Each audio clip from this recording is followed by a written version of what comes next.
Hello everyone. So today I will be discussing about paper 2, which is Contemporary India and Education, Unit 1, Education and the Indian Constitution. The topic is Directive Principles of the State Policy and Aims of Education as per Constitutional Values.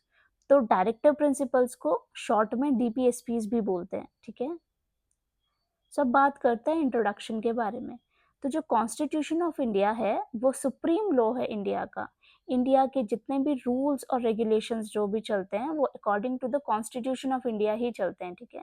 जो constitution है India का वो existence में आया था 26 जनवरी 1950 में. और ये जो पार्ट 4 है कॉन्स्टिट्यूशन का वो डील करता है डिफरेंट डीपीएसपीज के साथ, मतलब डायरेक्टिव प्रिंसिपल्स के साथ. तो जो आर्टिकल 36 से लेकर 51 आर्टिकल जो हैं वो सारे के सारे डीपीएसपीज से डील करते हैं, जो कि पार्ट 4 ऑफ द कॉन्स्टिट्यूशन में इंक्लूड किए गए हैं. ठीक है. ये जो कॉन्सेप्ट है डीपीएसपीज का वो बोरो किया गया था आयरिश कॉन्स्टिट्यूशन से. So we can say that in introduction, the constitution of India is the supreme law of India. It came into existence on January 26, 1950.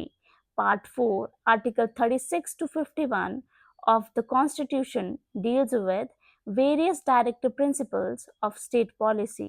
The concept of DPSPs was borrowed from the Irish Constitution. अब बात करते हैं definition के बारे में. DPSPs जो है ना वो एक गाइडलाइन सर्व करती है सेंटर और स्टेट गवर्नमेंट के लिए इंडिया की. ठीक है. हमेशा क्या करा जाता है, जब कभी भी कोई लॉज या पॉलिसीज जो है वो फ्रेम करी जाती है ना, तो हमेशा डीपीएसपीज को अपने दिमाग में रखा जाता है. इसके जो प्रोविजंस हैं डीपीएसपीज के वो इन्फोर्सेबल नहीं है किसी भी कोर्ट में. ठीक है. कि अगर इन केस किसी का भी ब्रीच होता है या उल्लंघन होता है किसी भी प्रोविजन का, तो कोर्ट उसको रेमेडी नहीं दे सकता. ठीक है. लीगल सैंक्शंस नहीं है इसके. ठीक है. लेकिन इसके जो प्रिंसिपल्स हैं वो कंसिडर करे जाते हैं फंडामेंटल, ताकि जो कंट्री की गवर्नेंस है वो अच्छे से हो पाए. ठीक है. तो फंडामेंटल है गवर्नेंस ऑफ द कंट्री के लिए. So we can say that in definition, DPSPs are guide to the central and state governments of India to be kept in mind while framing laws and policies. These provisions are not enforceable by any court, but the principles laid down therein are considered fundamental in the governance of the country. अब बात करते हैं characteristics के बारे में. तो DPSPs का जो बेसिक एम है ना वो ये है कि सोशल और इकोनॉमिक कंडीशंस को क्रिएट करना, ताकि जो भी इंडिया के जो सिटीजन्स हैं वो एक गुड लाइफ जो है वो लीड कर पाए, अच्छी लाइफ जो है वो व्यतीत कर पाए. ठीक है. और दूसरे पॉइंट में ये है कि एस्टैब्लिश करना है सोशल और इकोनॉमिक डेमोक्रेसी, ताकि एक वेलफेयर स्टेट जो है वो बना पाए या क्रिएट कर पाए. So in characteristics we can say that DPSPs aim to create social and economic conditions under which the citizens can lead a good life. Number 2 is establish social and economic democracy through a welfare state. अगला है DPSPs related to education. तो articles के बारे में बात करते हैं. ठीक है. सो आर्टिकल 45 is, सबसे पहले क्या था, ओरिजिनली बात करते हैं इस आर्टिकल के बारे में, तो ये डायरेक्ट करता था स्टेट को ताकि वो फ्री और कंपलसरी एजुकेशन जो है वो दे पाए बच्चों को जो कि 14 इयर्स के अंडर हैं. ठीक है. लेकिन 86th अमेंडमेंट एक्ट 2002 के अकॉर्डिंग ये करा गया कि जो एजुकेशन को ना एक फंडामेंटल राइट जो है वो बना दिया गया अंडर आर्टिकल 21A, जिसकी वजह से जो आर्टिकल 45 का जो फोकस था ना वो कम्प्लीटली चेंज कर दिया गया. फिर आर्टिकल 45 में ये इंक्लूड किया गया कि अर्ली चाइल्डहुड जो है वो प्रोवाइड करी जाएगी बच्चे को. ठीक है. और एजुकेशन प्रोवाइड करी जाएगी बच्चे को जो कि 6 साल के अंदर फॉल करते हैं. ठीक है. ये ऐसा क्यों करा गया होगा कि एजुकेशन का राइट तो इसमें भी दे रहे थे आर्टिकल में, आर्टिकल 45 में, तो फिर उसको क्यों 86 अमेंडमेंट में जो है वो आर्टिकल को इस मतलब कि एजुकेशन को एक फंडामेंटल राइट बनाया गया? वो इसलिए क्योंकि मैंने पहले भी बोला कि ये एनफोर्सेबल नहीं है कोर्ट में. ठीक है. और फंडामेंटल राइट जो है वो जस्टिसाइबल है और फोर्स एनफोर्सेबल है कोर्ट में. ठीक है. जिसका मतलब ये है कि अगर फंडामेंटल राइट्स का कोई उल्लंघन करता है ना तो उसके रेमेडी के लिए आप किसी भी कोर्ट में जा सकते हो, और कोर्ट जो है वो आपको इसके लिए रेमेडी देगा, तो you can directly knock the doors of the court, ठीक है। तो इसके लिए जो है इसको फंडामेंटल राइट बनाया गया under under the amendment 86th Amendment Act 2002.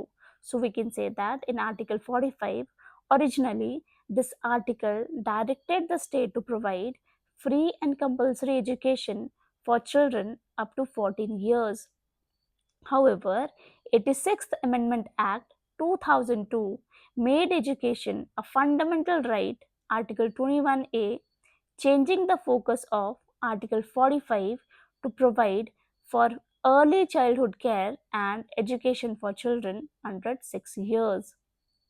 अगला बात करते हैं आर्टिकल 41 के बारे में। तो स्टेट जो है वो स्टेट को बोला गया है इस आर्टिकल में कि वो इफेक्टिव प्रोविजंस बनाए राइट टू एजुकेशन के लिए, ठीक है। नेक्स्ट है article 46।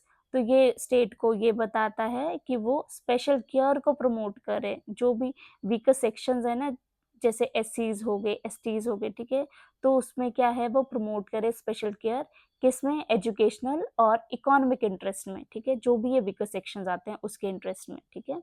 So under under article 41 the state is directed to make effective provisions for right to education. Article 46 is it mandates the state to promote with special care the educational and economic interest of the weaker sections of the people, particularly SCs and STs. अगला है aims of education as per the constitution. तो जो DPSPs जो है ना वो establish करते हैं सेवरल एम्स को, ठीक है, फॉर एजुकेशन इन इंडिया। तो 5 पॉइंट्स को डिस्कस किया गया है। The first one is comprehensive development, the second one is reducing disparities, number third is developing informed and active citizens, number fourth is promoting social justice, number fifth is fostering a welfare state. The first है comprehensive development.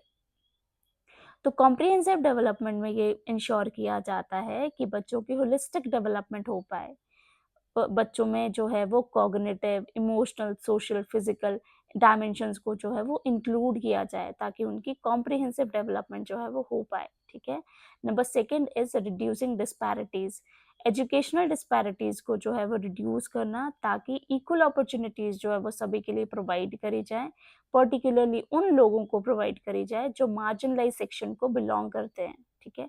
Disparities का मतलब है differences को reduce करा जाए। So in the first point it is comprehensive development to ensure children's holistic development including their cognitive, emotional, social and physical dimensions. Number second is reducing disparities to reduce educational disparities and provide equal opportunities for all, particularly for marginalized groups. अगला है third developing informed and active citizens. तो जो individuals को ना इक्यूब करना, resources देना ताकि जो उनका नॉलेज है, स्किल्स है, क्रिटिकल थिंकिंग है, ठीक है, वो अच्छे से डेवलप हो पाए, ठीक है। और ये नेसेसरी भी है ताकि वो एक इन्फॉर्म्ड और एक्टिव सिटीजन्स बन पाए नेशन के, ठीक है। The next one is promoting social justice, कि सोशो इकोनॉमिक जस्टिस को जो है वो इस्टेब्लिश करना है ताकि जो भी ब्रॉडर ऑब्जेक्टिव्स है ना जस्टिस के, लिबर्टी के, इक्वालिटी के, फ्रैटर्निटी के, जो भी प्रियम्बल में जो है वो आउटलाइन किए गए हैं, ठीक है, उनको अचीव करना है। So we can say that in third point developing informed and active citizens to equip individuals with the knowledge, skills and critical thinking necessary to become informed and active citizens. Number fourth is promoting social justice to establish socio-economic justice and achieve the broader objectives of justice, liberty, equality, and fraternity outlined in the preamble. अगला है fostering a welfare state, ठीक है, कि एक welfare state को create करना जहाँ पे हर एक सिटीजन को जो है वो एजुकेशन की एक्सेस है ताकि उनके जो स्टैंडर्ड ऑफ लिविंग है वो इम्प्रूव हो पाए और सोसाइटल प्रोग्रेस जो है वो ओवरऑल हो पाए, ठीक है।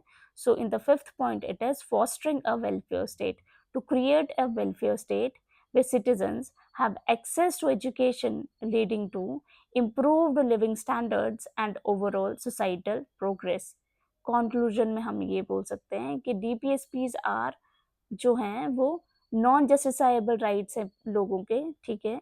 गाइडलाइन सर्व करता है सेंटर और स्टेट गवर्नमेंट के लिए इंडिया की, ठीक है। एनफोर्सेबल नहीं है कोर्ट में, ठीक है, लेकिन कंसिडर करे जाते हैं fundamental for the governance of the country. So we can say that in conclusion, DPSPs are number first non-justiciable rights of the people, and number second is guidelines to the central and state governments of India. Number third is not enforceable by any court. And number fourth is considered fundamental in the governance of the country. With this, I'm done with this topic here itself.